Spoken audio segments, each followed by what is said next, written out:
Bienvenue, bonsoir, bienvenue à tous les deux. Voici une partie de l'équipe et voici le public. Cédric pour le rôle d'Abraham. Vous n'avez vu aucun autre acteur, c'était lui ou personne. Voilà. Mais pourquoi ? Parce que j'avais fait une publicité avec lui 2 ans avant. 4 ans avant. 4 ans avant. 4 ans, ouais. Et que je l'avais beaucoup aimé. Et puis ça faisait un peu 4 ans que je le guettais. Et puis du coup, et puis il fait une petite apparition dans Salade grecque aussi. Et voilà. D'accord. Je le guettais depuis un moment. Alors c'est vous qui avez révélé Romain Duris. Comment vous les repérez ? Comment vous dites tiens, alors Abraham, il va être comme ça, ce sera la star de demain. Donc la fameuse, le fameux casting. Ah ben la de Romain fameuse Duris. image, la fameuse coiffure. Donc c'est pas que la coiffure qui compte. Non. Non, je sais pas. C'est vraiment au cours des auditions, pendant le casting, où on fait parler les gens et on voit ce qu'ils ont à dire. Et puis Abraham, c'était ça. C'est-à-dire qu'il y a eu un casting, c'était pour cette pub là, pour Cartier. Et puis j'ai vu qu'il pouvait jouer, et j'ai vu qu'il avait du talent, et j'ai vu que. Et comment on voit que quelqu'un a un truc en plus ? C'est l'habitude, je dirais. C'est-à-dire Oui. qu'il y a là maintenant, au bout de, ça fait presque 30 ans que je fais du cinéma, il y a ça à chaque film, d'essayer de trouver des nouvelles personnes et de débusquer les gens qui ont quelque chose de particulier. Il y a eu, parce que dans le casting qu'on a fait pour l'Auberge espagnole, il y a eu les Anglais, il y avait Kevin Bishop, il y avait Kelly Reilly, il y avait Audrey Tautou. Moi, c'était la première fois où je la découvrais aussi. Et donc, voilà, il y a eu plusieurs personnes comme ça, Cécile de France aussi. Donc, je sais pas, il y a quelque chose qui se passe pendant le rendez-vous, quoi. Moi, j'ai l'impression que c'est quand on s'entend bien avec toi. Ouais. Je trouve qu'on s'est très bien entendu. Non, mais c'est. Tu me dis, parce qu'on s'entend bien. Mais On s'entend mais, bien. c'est Il juste n'a pas que- l'air d'être d'accord. Non, en effet. Non, j'étais en train de réfléchir s'il y a ouais. des gens avec qui je m'entends pas. Mais je crois pas, non. je crois pas, ouais, t'as Vraiment. raison. Ouais. Ah bah si, il y a l'autre con, c'est vrai. Alors, après le péril jeune, après chacun cherche son chat, après un air de famille, après peut-être, après l'auberge espagnole, après les poupées russes, après Paris, après ma part du gâteau, après casse-tête chinois, après ceux qui nous lient, après 2 mois et après encore, le nouveau clapiche s'appelle La venue de l'avenir. Abraham, on va les voir tous défiler là. Est-ce que vous avez tout vu ? Péril jeune, chacun cherche son chat, air de famille peut-être, tout ça. J'ai pas entendu, pardon. Est-ce que vous les avez tous vus ? Pas tous, non. Chacun bon cherche son chat, bien sûr. Oui. Un air de famille, oui.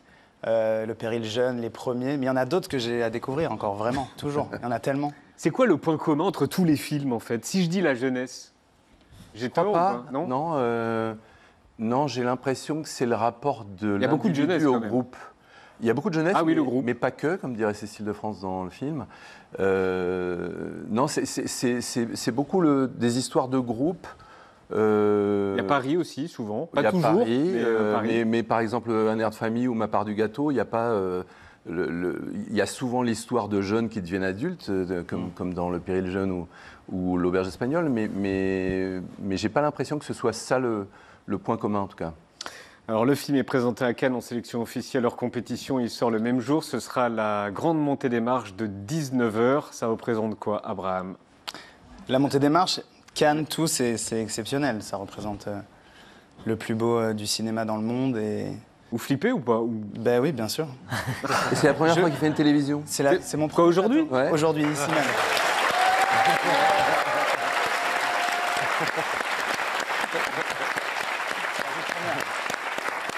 On va vous ressortir l'archive dans 10 ans, dans 20 ans. Ici, j'espère, quand je reviendrai, avec plaisir.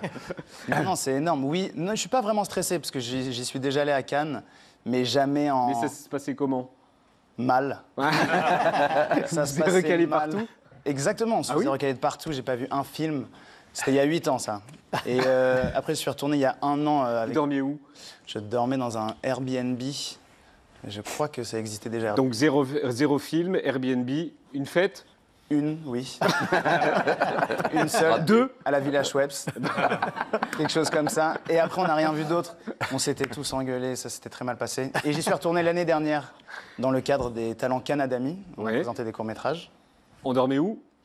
On dormait dans un Airbnb petit hôtel. Ah, fête, 2 Petit hôtel miteux, mais 2 fêtes. 2 fêtes. 2 fêtes. Et là, cette année, on y va en grande pompe avec Cédric. Ah, Ouais, c'est bien. Cédric. Est-ce Est-ce que je vous demande ce que ça représente pour vous, Cannes? Moi, il y a Santiago Amigorena, mon scénariste, qui a fait un livre sur Cannes. Et donc, il m'a rappelé que la première fois qu'on y a été, c'était en 1985. Et on avait 25 ans. Et donc, ça fait longtemps. On dormait où? Alors, moi, je dormais chez mes grands-parents qui avaient une maison à Antibes. Ok, une donc, fête alors, certainement, oui, mais pareil, on n'arrivait pas à rentrer dans les fêtes. Villa Schweppes, déjà. Alors, c'était avant que Schweppes existe, même. Mais non, ce qui était bien, c'était que j'avais l'impression on montait des grillages, on allait dans des endroits comme ça qui n'étaient pas pour nous. Et c'est des bons souvenirs d'avoir été refusé à ce moment-là. Alors, Ambre, parle-nous du dispositif de la venue de l'avenir. Oui, car dispositif, il y a, vous avez aimé le concept de 2 salles, 2 ambiances. Voici maintenant le concept de un film, 2 ambiances, ou plutôt un film, 2 époques. Tu savais que j'allais dire époque. Excuse-moi, c'est fou cette connexion. Votre film, c'est l'histoire d'un groupe de personnages dont vous faites partie, Abraham, qui se retrouvent à enquêter sur la vie de leur lointaine ancêtre, Adèle. Et on alterne entre notre époque et le passé, où on voit la vie de cette dame à la fin du 19e siècle, en 1895 pour être précise, les années 90, quoi, comme on dit. Et c'est pas une date anodine. La toute fin du 19e, c'est le moment de bascule, juste avant plein de progrès technologiques. La question du progrès, c'est un des thèmes du film. C'est un moment de l'histoire de Paris, notamment, qui fait fantasmer. C'est par exemple le moment où Montmartre ressemble à ça.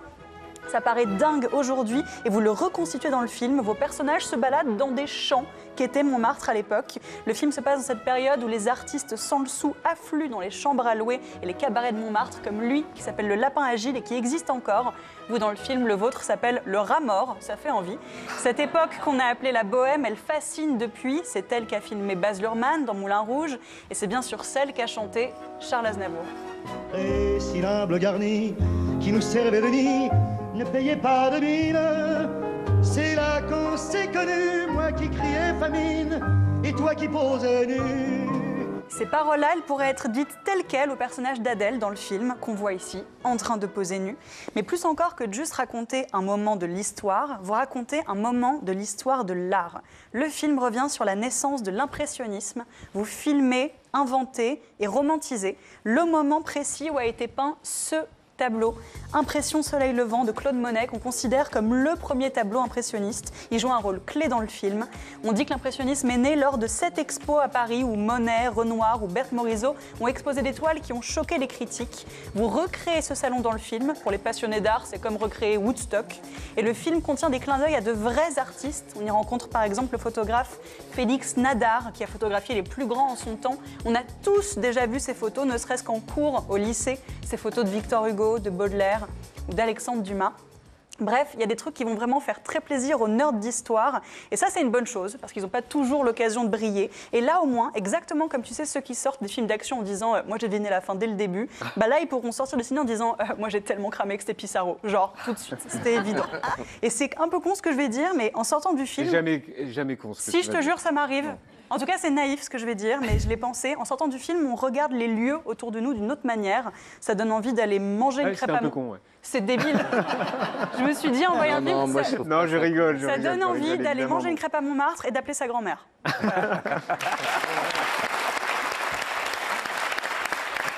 Merci, Ambre. Vous êtes vraiment fasciné par le Paris de 1900, Oui, en fait, d'avant 1900. Pourquoi j'ai toujours collectionné les livres de photos de cette époque-là, donc je connais bien ce qu'était Paris à cette époque-là. Et donc j'aime beaucoup effectivement Nadar, vraiment tous les gens, Marville, Gustave Le Gray, les gens qui ont fait des photos à cette époque-là. Et donc toutes ces photos qui sont montrées ici, je les ai épluchées justement pour reconstituer le film. Ouais. Comment vous l'avez reconstitué? C'est un mélange entre des trucages numériques, des vieilles rues de Paris qu'on a réhabillées. Donc c'est de la déco réelle et de la déco numérique. Donc c'est un mélange de tout ça. Ben, on va le voir, on regarde les images de la venue de l'avenir, le nouveau Clapiche, avec un casting impressionnant mené par Suzanne Lindon et Abraham Wapler qui est ici, qui fait sa première télé. Vous êtes tous les descendants d'une femme née en 1873, Adèle Meunier, née Vermillard. Je sais pas, enfin, on est quand même une famille qu'on ne connaît même pas, c'est bizarre, non? La maison est restée fermée depuis 1944. Elles ont vraiment un mystère, ces photos. On se demande c'était quoi leur vie. Je veux aller à Paris, Gaspard. J'ai besoin de savoir qui est ma maman. Tu l'as pas vue depuis combien de temps, ta mère? 20 ans. Pourquoi vous voulez quitter le Havre? Bah, tout se passe à Paris maintenant.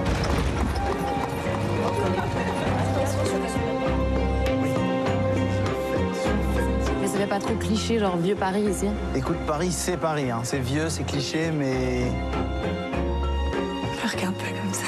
Je suis obligé de te regarder si je te dessine. Oui, Non.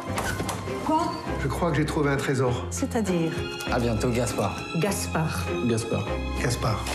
Je suis mon père. C'est qui mon père? Oui, ça me semble évident que c'est le tableau d'un impressionniste. Je me suis fait draguer par Victor Hugo.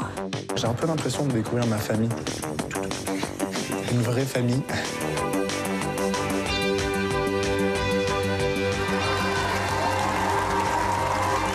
Ne bouge pas. On découvre des choses sur eux. On découvre aussi un peu de choses sur nous.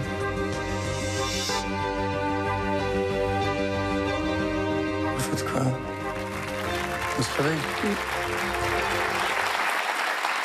La venue de l'avenir, c'est en salle le 22 mai avec Abraham Wapler, Suzanne Lindon, Vincent Macken, Julia Piaton, Zinedine Soualem, Paul Kircher, Vassili Schneider, Sarah Giraudot, Cécile de France et dans le rôle du mec dans le bus. Cédric Lapiche. Et Cédric Lapiche, bravo. C'est toujours un petit caméo quand même, Et ouais, comme Hitchcock. ouais. Ok. J'essaye de. Et là dans le bus, comme lui. Ouais, c'est ça. Ouais, c'est vrai d'ailleurs. Ouais, ouais. Vous l'avez pas fait exprès? Non, non, non, j'avais pas cette référence de Hitchcock là, mais. Ouais. Alors Suzanne Lindon est actuellement en tournage dans l'océan Indien, mais elle a tenu à vous envoyer ce message à tous les deux. Ah. Cédric, Abraham, je vous embrasse. J'aurais adoré être avec vous ce soir sur le plateau de Quotidien. Je salue toute l'équipe. Je suis en tournage sous les tropiques à l'île Maurice. Et pendant que vous la coulez douce à la télé, il y en a qui bossent. Reportage. Est-ce que vous êtes au courant de ce qu'il faut faire le 22 mai en France? Ouais, venir à l'avenue de l'avenir. Alors, qu'est-ce qu'il faut faire le 22 mai en France? Faut aller voir le dernier Clapiche au cinéma. Qu'est-ce qu'il faut faire le 22 mai? Faut aller voir La Venue de l'avenir au cinéma. Ouais, déplacez-vous. Qu'est-ce qu'il faut faire le 22 mai? Le film de Cédric, le 22 mai au cinéma. Qu'est-ce qu'il faut faire le 22 mai? La venue, l'avenir au cinéma. Qu'est-ce qu'il faut faire le 22 mai? Il faut faire les films. Qu'est-ce qu'il faut faire le 22 mai? Le 22 mai, alors là, il faut absolument aller voir le film de Cédric. Est-ce que tu sais ce qu'il faut faire le 22 mai en France? Ah bah oui, bien sûr, faut aller voir la venue de l'avenir au cinéma. Je crois que c'est ça qu'il faut faire. Rien d'autre. C'est qui Abraham? Génial. C'est Delphine Jaffard, la maquilleuse du film de Cédric, de l'Avenue de l'Avenir. C'est la maquilleuse du film. Ouais. Est-ce que tout de suite vous avez su que Suzanne Lindon serait tellement 1900? Non, je pense que ça a été une surprise et pour moi et pour elle. Je me rappelle du moment où on lui a fait essayer cette fameuse robe rouge avec cette coiffure-là. Et elle s'est vue dans le miroir et tous les deux, on a halluciné parce qu'on voyait que ça lui allait particulièrement bien, quoi. Alors, autant Suzanne Lindon est 1900, autant vous, Abraham, vous êtes le mec de votre époque. Ouais, tout à fait. Vous êtes créateur digital ou digitaux? Ça dépend, si vous êtes prof de français ou pas. Mais les C'est deux une scène du film. Exactement. Je suis créateur de Contenu contenus digitaux, digitaux. parce que j'en ai fait plusieurs. et oui, et donc je rencontre cette famille et tout cet héritage, cette maison et cet ancêtre à travers tout ce qu'on trouve et peut-être quelques rêves que j'ai. On se retrouve plongé dans le passé. Le titre, et il est très joli, il était dans un de vos carnets. Vous avez des carnets avec des titres de films? Ouais, j'avais voulu sortir un livre qui s'appelait Sans titre, sans roman, C-E-N-T-S-A-N-S. Ouais. Et donc j'avais fait des listes de titres, j'aime bien les titres. Et donc ça faisait partie de cette liste. Et puis on écrivait le scénario avec Santiago, on se demandait comment ça pourrait s'appeler. Et au lieu de l'appeler La recherche du passé, on a appelé La venue de l'avenir. Alors tous les jeunes acteurs du film sont ce qu'on appelle des enfants de la balle, ou pour être clair, de jeunes comédiens issus de familles de comédiens. La question vous sera posée à Cannes. Comment vous gérez ça, le sujet Nepo Babies? J'ai pas fait exprès, c'est un peu idiot à dire, mais c'est vrai qu'au bout de... vers la fin du casting, je me suis rendu compte qu'il y en avait 6 ou 7, je crois, dont les parents sont acteurs. Et donc, je me suis demandé, même si j'allais retirer de l'affiche en me disant je vais peut-être en prendre qui n'ont pas des parents connus. Et puis, voilà, Suzanne Lindon, son père s'appelle Vincent Lindon et sa mère Sandrine Kiberlin. Et je me suis dit, c'est pas parce qu'ils sont connus que je vais pas la prendre. C'était vraiment la meilleure au casting. Et donc, du coup, j'ai choisi des gens. Et c'est vrai que Julia Piaton, toi, ta maman était actrice. Paul Kircher, ses 2 parents sont acteurs. Donc, voilà, il y a des gens comme ça. Mais je les ai pas choisis pour ça, disons. Voilà. Et comment vous gérez ça, vous, Abraham ? Très bien, je crois, très bien, parce que je pense aujourd'hui avoir fait mes armes tout seul et donc ne pas avoir être moi-même avant d'être le fils de... Vous avez connu la galère, on en parlait tout à l'heure. J'ai connu la galère un petit peu, La Villa Schweppes. La Villa Schweppes, l'alcool payant des soirées. Non, bien sûr, j'ai beaucoup travaillé, je pense, c'est très prétentieux, mais j'ai passé beaucoup de castings, j'ai essuyé plein d'échecs, de refus. J'ai fait des projets dont je ne suis pas très fier, des trucs... Par exemple ? Non, je ne peux pas en parler.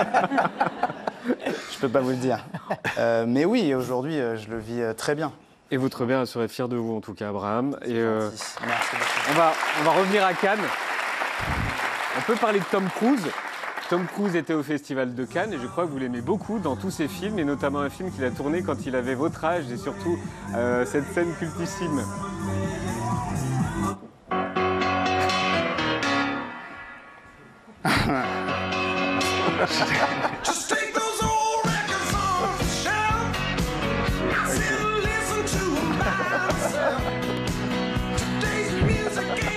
Faut pas poster si vous...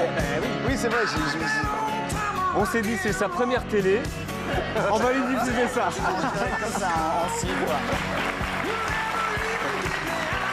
Allez, classique. Bien sûr. Elle est très longue, la vidéo. Le making-of de ça, c'était quoi, en fait? De quoi donc? Le making-of de ça, c'était quoi? D'ailleurs, je tiens à préciser que c'est pas Tom Cruise, hein, c'est moi. Oui, c'est vous, oui, c'est vous. Avant tout, rien, j'ai vu qu'il y avait Tom Cruise à Cannes, voilà. Le vrai Tom Cruise? Le vrai Tom Cruise. Ouais. Et j'étais aux États-Unis, j'ai acheté mon premier slip. Et avec une chemise, je me suis rendu compte que je ressemblais beaucoup à ça et j'ai voulu faire une petite vidéo, quoi. Maya, on reste sur Tom Cruise, tu zoomes sur le corps de Tom Cruise. Et oui, un corps qui continue de susciter plein de fantasmes. L'image qui tourne partout sur les réseaux sociaux, c'est celle-ci tirée du dernier Mission Impossible. Le héros est assis torse nu sous la douche. Son visage est fatigué, mais clairement son corps ne l'est pas.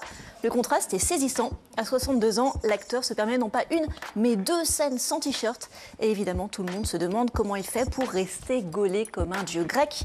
Bon alors, spoiler alert, Tom Cruise semble n'avoir juste aucun plaisir dans la vie. I work 7 days a week. I look at a body kind of like a car. Okay. Do you know what I mean? Voilà, donc je vous épargne les conseils santé, nutrition, car à 6 semaines des vacances, ça va nous mettre un petit peu de pression. Et je rappelle l'évidence, pour Tom Cruise, le corps est bien sûr son outil de travail. Ses abdos sont complètement indissociables de sa carrière. Quand Tom Cruise tourne Endless Love, son premier film, il n'a que 18 ans. Et il y a déjà une séquence où il enlève son t-shirt. Il garde seulement un mini short en jean fendu sur le côté. L'objectification saute aux yeux. Mais l'acteur va continuer dans cette voie avec une scène iconique du cinéma américain. Cette partie de beach volley dans Top Gun. Tom Cruise a 23 ans. La séquence met en valeur un corps musclé et tanné par le soleil. Et à partir de là, on croirait presque qu'un pacte s'installe entre l'acteur et son public. À chaque grand film, on voit son torse à 34 ans dans Jerry Maguire, à 37 ans dans Eyes Wide Shut, à 39 ans dans Vanilla Sky, 50 ans dans Rock of Ages qui lui vaudra cette très suggestive couverture du magazine W. Je continue, 55 ans dans La Momie, 59 ans dans Top Gun Maverick avec une réédition de la fameuse scène de beach volley, sauf que cette fois c'est du football américain, à quoi il faut bien sûr ajouter la série des Missions Impossibles. C'est bien simple, la franchise existe depuis 30 ans, elle compte 8 films au total, et que ce soit en 2011 dans Ghost Protocol, en 2015 dans Rogue Nation ou en 2025 dans The Final Reckoning, le torse de Tom Cruise est au cœur de l'histoire. Ce qui nous amène à aujourd'hui... C'est une belle journée, toi. Meilleure chronique de l'année. C'est du journalisme. Mais j'ai pas dit que c'était pas du travail. J'ai transpiré pour plein de raisons. Qui nous amène donc, disais-je, aujourd'hui à une nouvelle injonction qui pèse sur les hommes, sous l'impulsion de stars comme Tom Cruise, mais aussi Lenny Kravitz, qui a 60 ans, Brad Pitt, 60 ans aussi, ou Sylvester Stallone, 77 ans. Non seulement le corps idéal est devenu extrêmement musclé, mais il faudrait qu'il reste musclé à des âges où la réalité biologique du vieillissement n'est pas négociable. Et d'ailleurs, si on regarde ces images moins mises en scène, tirées du making-of du dernier Mission Impossible, on voit bien que même avec une hygiène parfaite, la peau finit quand même par marquer le passage du temps. Et c'est OK à 60 ans de ressembler à une personne de 60 ans, même quand on est Tom Cruise. Merci Maya. Mais c'est vrai que le corps d'un acteur, c'est sa matière première. Absolument. Moi qui ai le même âge que Tom Cruise, ça n'est pas ma matière première, par exemple. Non, mais est-ce qu'on y pense à ça, justement, au corps? Bien sûr, c'est très important. On dit que c'est notre outil. Là, Tom Cruise, il fait des cascades tellement impressionnantes. Et du coup, il a le corps de quelqu'un qui fait des cascades. Exactement. S'il n'avait pas ses muscles pour se tenir, il s'arracherait les bras toutes les 3 semaines. Mais oui, c'est très important, je pense. Après, c'est chacun sa recette. Il faut être bien, se sentir bien soi-même. Ça ne veut pas dire ressembler à un physique particulier. Il faut se sentir bien. Est-ce que ce corps, ça ne l'a pas enfermé dans un rôle? Tom Cruise? Oui. Je pense qu'il fait vraiment ce qu'il aime. Il fait ce qu'il veut. Il a fait des films tellement beaux. Il est passé du cinéma d'auteur au film d'action. Il a une carrière extraordinaire.